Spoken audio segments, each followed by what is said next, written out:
चेहरे पे खड्डे बन जाना, और वो भी दानों के बाद बन जाना, या वैसे कुछ ख़वातीन में ज़्यादातर देखा गया है कि उनके चेहरे पर खड्डे बन जाते हैं, पोर्स जिसे कहते हैं।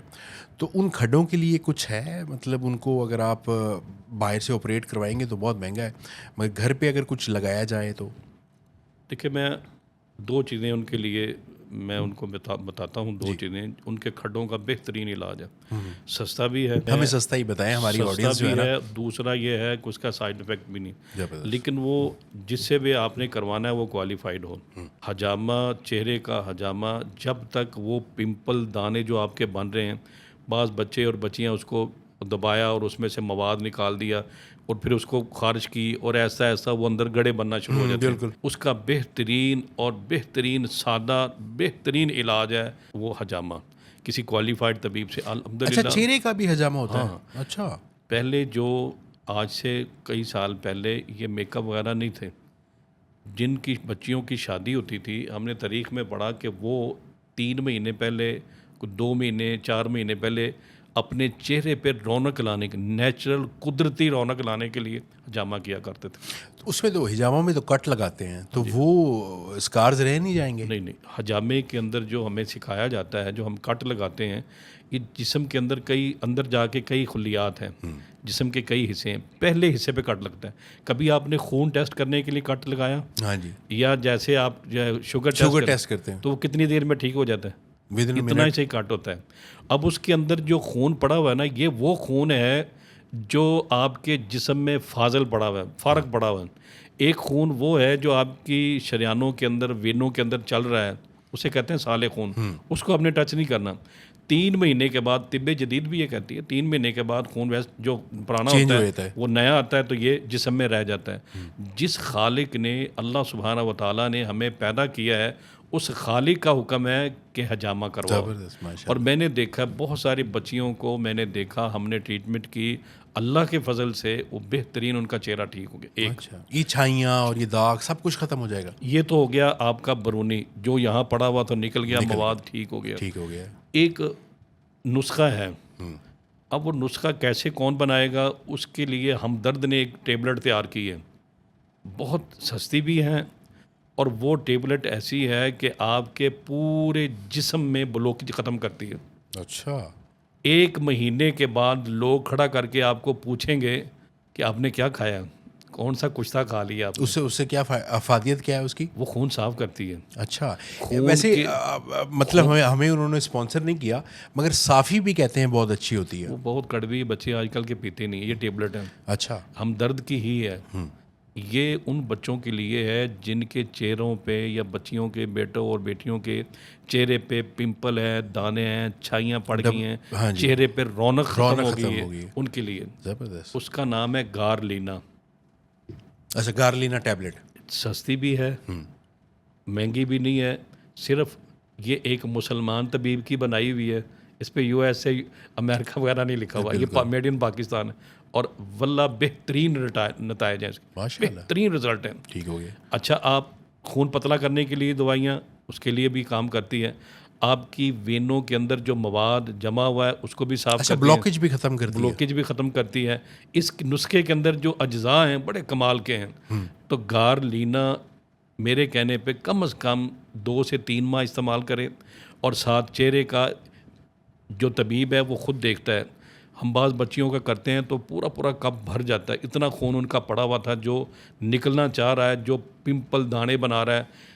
हम खुद को देखते हैं कि बाज़ बच्चियों को हम 15 दिन बाद, बाज़ को महीने बाद बुलाते हैं, उनका चेहरा साफ़ हो जाता है। और साथ ये गारलीना मैं देता हूँ, शानदार बाकमाल रिज़ल्ट है, सस्ता इलाज है, ऑपरेट कराने की ज़रूरत नहीं, महंगे ट्रीटमेंट कराने की ज़रूरत नहीं, हमारे यहाँ इलाज मौजूद है। अच्छा हकीम साहब, महंगी क्रीम जो मार्केट में मिलती है 20,000, 25,000, 30,000, ब्रांड्स के नाम हम नहीं लेंगे, लोग वो लगाते हैं, अक्सर सेलिब्रिटीज़ लगा रहे होते हैं, या जो लोग अफोर्ड करते हैं वो लगा रहे होते हैं। तो मुझे ये बताएं कि मुझे अगर करीम उन ख़वातीन के लिए जो ख़वातीन घर में रहती हैं या मिडिल क्लास तबके से हैं, और ये इतनी महंगी करीम अफोर्ड करना बड़ा मुश्किल हो जाता है, तो मुझे उसका मुतबादिल बताएं कि हम घर में उस लेवल की करीम बना सकें। देखिए, आपने लेना है 1 चम्मच नींबू, लेमन है ना, लेमन, उसका पानी निकाल लें, ठीक है। उसको कपड़े से साफ़ कर लें, उसमें कोई ज़र्रा वगैरह ना हो। 1 चम्मच लेमन ले लें, ग्लिसरीन आपके पास आती है, ज़बरदस्त, 1 चम्मच वो ले लें। उसके बाद आपने अर्के गुलाब अच्छी क्वालिटी का बना हो वो 1 चम्मच डाल लें, और एक खुश्क दूध आता है बिल्कुल ड्राई मिल्क एवरीडे वो डाल लें। इसको आप बना के बोतल में महफूज रख लें, बेहतरीन आपकी क्रीम तैयार है। अच्छा, ये रात को लगा के सो जाना है? सो जाना, सुबह उठ के चेहरा धो लें, और ज़बरदस्त, और बड़ा और सस्ता सा नुस्खा है वैसे। नेचुरल आपकी ग्लो बेहतर होगी। इसका कोई भी नुकसान नहीं है, किसी किस्म का नुकसान नहीं है। बाज़ बच्चियाँ ऐसा मेकअप, ऐसी क्रीमें यूज़ करती हैं, उनको उसके बाद रात को कुछ ऐसी चीज़ चाहिए कि जो उनको उस क्रीमों के गलत असरात और उनके साइड इफ़ेक्ट से बचाए, तो ये वही बेहतरीन चीज़ है। ज़बरदस्त। हकीम साहब, ये होता है कि अगर नुस्खा हमने बता दिया है, अब कोई इस पे अमल करेगा तो ऑब्वियसली इफादियत होगी, और अगर कोई इस नॉलेज को आगे बढ़ाएगा, वो एज अ नॉलेज बढ़ा रहा होगा, वो खुद इस पे अमल नहीं कर रहा, तो इसमें कोई दो राय नहीं है। अच्छा हकीम साहब, स्टैमरिंग करना, बोलते हुए हकलाना बड़ा मुश्किल हो जाता है। आप कहीं महफिल में बैठे हैं, आप हकला रहे हैं, तो आपका सेल्फ कॉन्फिडेंस जो है ना बड़ा टूट जाता है, और आप अक्सर सोशल एंजाइटी में चले जाते हैं, बाहर लोगों से मिलते हैं नहीं। मुझे ये बताएं कि हकलाहट का कोई कुदरती इलाज? हकलाहट एक बीमारी नहीं है, ये कोई बीमारी नहीं है। बाज़ बच्चे बड़े होके जवानी में भी बोलते बोलते रुक जाते हैं, और वो लफ्ज़ बार बार दोहराने के बाद फिर बोला जाता है। बिल्कुल। वो उसका बेहतरीन हल कुरान पाक के अंदर मौजूद है। एक अल्लाह के पैगंबर, बड़े लाडले, बड़े चहीते पैगंबर, और अल्लाह सुब्हानहू व तआला ने कुरान मजीद के अंदर बेशुमार मरतबा उनका जिक्र किया। हज़रत मूसा अलैहिस्सलाम कलीमुल्लाह, लाडले पैगंबर थे, अल्लाह से कई बातें मनवाई। 70 बंदे साथ लेके गए, उन्होंने कहा हम तब मानेंगे तू अकेला जाके अल्लाह से बातें कर रहा है, हमें भी बातें सुना। बड़ी अल्लाह से आज़ारी की कि लोग शायद मुसलमान हो जाएं, तो हम लेकर अपने में सब को नहीं ले, इनके सरदारों को ले आओ।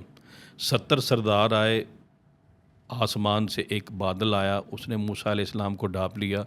अंदर बातें हुई, बाहर खड़े होकर उन्होंने सुना। कहते हमने नहीं मानना, हम फिर भी नहीं मानेंगे। अल्लाह ने कहा इसके बाद अगर ये ईमान ना लाए तो इनको सख्त अज़ाब दे। अल्लाह ने सबको मौत दे दी। कुरान पाक सूरह बकरा के अंदर वाक़या। बिल्कुल ऐसी। मूसा अलैहिस्सलाम कहने लगे या अल्लाह, ये तो मर गए हैं, मैं कौम को क्या जवाब दूंगा। दुआएं की, अल्लाह से दुआ की, मांगा कि इनको ज़िंदा करो, अल्लाह ने दोबारा ज़िंदा किया। कितने प्यारे नबी थे। सुभान।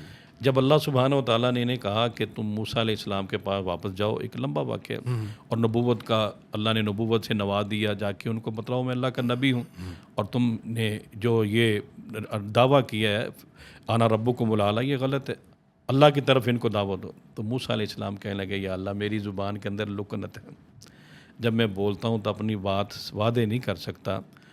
तो वहाँ उन्होंने एक दुआ की थी, और अल्लाह सुब्हानहू व तआला ने वो दुआ कुरान मजीद के अंदर रखी हुई।